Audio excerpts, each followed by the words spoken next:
historical evidence is overwhelming that the founding fathers intended impeachment to be used to deal with the commission of indictable crimes. The Trump-Putin mega faction, headed up by the distinguished gentlelady from Georgia, has been given this worthless trinket of a consolation prize, the opportunity to bring a slapstick impeachment drive against a cabinet member of unimpeachable integrity who has obviously committed no treason, no bribery, no high crimes, nothing indictable or even indictable. That's good. I mean, at this point, give the guy a stand-up special because this was perfect. And if you're wondering, no, Marjorie wasn't best pleased. Mr. Chairman, I yield back. Will the gentlelady yield for a question? No, I will not yield to one of your stupid questions that are always attacking me and attacking President Trump. How about a mediocre question? No, I don't want it. I do not want an your excellent question. No. A smart question. No. After wasting endless hours and taxpayer dollars on the evidenceless impeachment sham of President Biden, Republicans turned their attention to yet another matter this week. No, not the border they've been screaming about but don't want to come to the table to actually do anything to fix. No, not combating gun violence, but taken right out of the same drawer as gas stovegate comes the impeachment of Secretary Mayorkas. He's failing his oath of office. That's what I would say. I would say he needs to grow some courage and read the room. The room is our country, and the American people are fed up. Yeah. Well, instead of reading the room, I'd suggest that maybe she read the Constitution, that she took an oath to support and defend. And that Constitution very clearly lays out the grounds for impeachment. This dumbs down those grounds dramatically. Which, like most Republican-led efforts these days, got laughed out of the chamber. Yeah, Manu, take a look at this. 215, 215. That's the totals right now with 0 time left remaining. What's going on? I will tell you exactly what's going on, Wolf. We had expected Democrat Al Green to not appear for this vote, which is why we thought they can afford 3 Republican defections. It appears that Al Green has showed up and is voting against this, which has changed the math completely. Remember, I have been saying it all depends on the absences. Absences were going to be absolutely critical here. And because the one Republican no vote is Steve Scalise, the House Majority Leader who has health issues, has been undergoing health issues for some time. He was not expected to be here. They had expected one more Democrat not to be here, Al Green. 3 no votes on the Republican side would have been enough to get this through. But because Green has come back, this is now tied. But it did provide a dais for Maryland's Jamie Raskin to remind voters just who is burning taxpayer dollars to try and raise funds for her own flailing re-election campaign. Marjorie Taylor Greene, of course. And it is fair to say he let her know exactly what he thought of her. The gentleman from Maryland is recognized.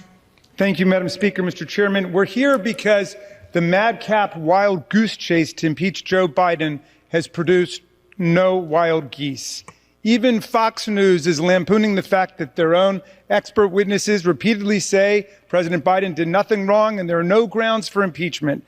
More than a dozen GOP members in Biden majority districts don't want to go anywhere near that fantasy production. So the Trump-Putin mega faction, headed up by the distinguished gentlelady from Georgia, has been given this worthless trinket of a consolation prize, the opportunity to bring a slapstick impeachment drive against a cabinet member of unimpeachable integrity who has obviously committed no treason, no bribery, no high crimes, no misdemeanors, nothing indictable or even indictable, if you prefer.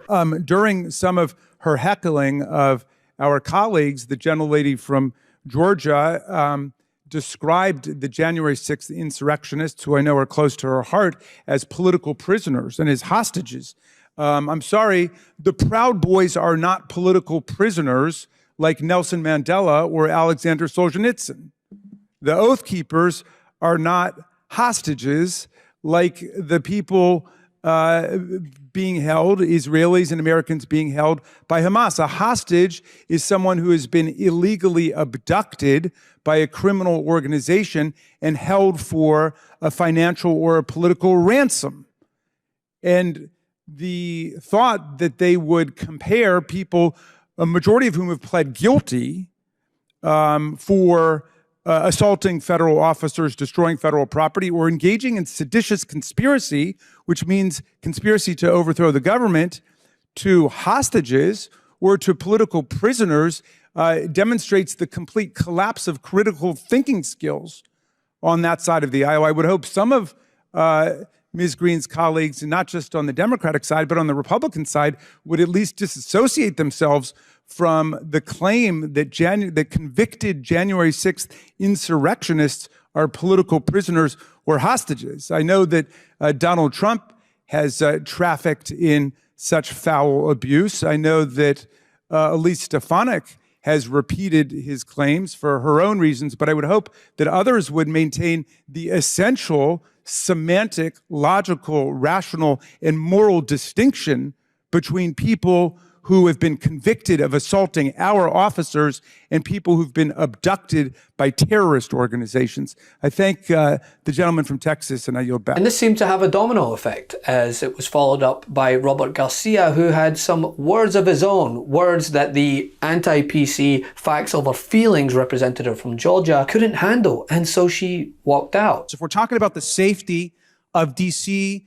and the Capitol, it's just quite, I think, ironic. This is all facts. This is quite ironic that the insurrectionists that had tried to overthrow our government in the capital city were being coddled. We're actually being coddled by. It's quite a shame that you call them political prisoners or hostages. I think maybe you called them. They actually try to overthrow our government. Let me continue with my time. She's not recognized. Thank you. So I think it's quite interesting that my colleague tried to talk about the safety of D.C. When she literally supported an insurrection, an attack on the Capitol, visited the prisoners. I was there as one of two Democrats there as part of that visit on behalf of this committee, and seeing her high five folks that want to overthrow our government. So quite ridiculous. And if she's so interested in fixing Washington, D.C., maybe she should run for mayor of D.C. It's what she seems to be interested in. She's obsessed with everything going on. I just want to remind folks that D.C. and the district has a mayor. They have a city council. They're trying to pass regulations. They're trying to work. There's definitely challenges. They're working very hard on those. And overall, let's remember that crime all across the country has actually decreased over the last couple of years. It has not increased. It's decreased. And with that, I yield back my time. Ironic, right? Coming from the same person that said this when Hunter Biden refused to sit idly by as she paraded revenge porn of him around the chamber. Gentleman's time's expired. Chair recognizes Ms. Greene from Georgia for 5 minutes. Thank you, Mr. Chairman. Excuse me, Hunter. Apparently you're afraid of my words. Whoa! Oh. I'd like to reclaim my time, Mr. Chairman. Burst their bubble. And at the end of the day, while these anecdotes are definitely worth your attention, the most important point is this. Democrats, but one they would undoubtedly cheer if this 215 to 215 tie stands, which would mean this measure to impeach Mayorkas would fail, Wolf. Yeah, Yet another Republican-led sham falls flat on its face at the expense of who? No, not Marge, not Mike Johnson, but the American people. Republicans love nothing more than to complain about any issue that is impacting Americans across the country. But instead of actually coming to the table to discuss and maybe vote on bipartisan legislation, they spearhead these hearings that are nothing more than subheadings to put on their newsletters complaining about issues to try and raise funds for their own re-election. Chairman Greene, I have an editorial here. I'm going to enter it into the record. The title is Americans Are the Victims of the Impeachment Inquiry. It's an opinion piece. The subtext is a lot of bipartisan legislation that enjoys widespread support sits gathering dust while Congress focuses on the impeachment inquiry. I assume you disagree with this? I do. You do. It's interesting. These are your words. This is an editorial that you wrote 5 years ago during the debate about the impeachment of former President Trump. It's written by Mark Greene, guest columnist in the Tennessean, local newspaper, I take it, in your state. It is indeed Nashville. Americans are the victims of the impeachment inquiry.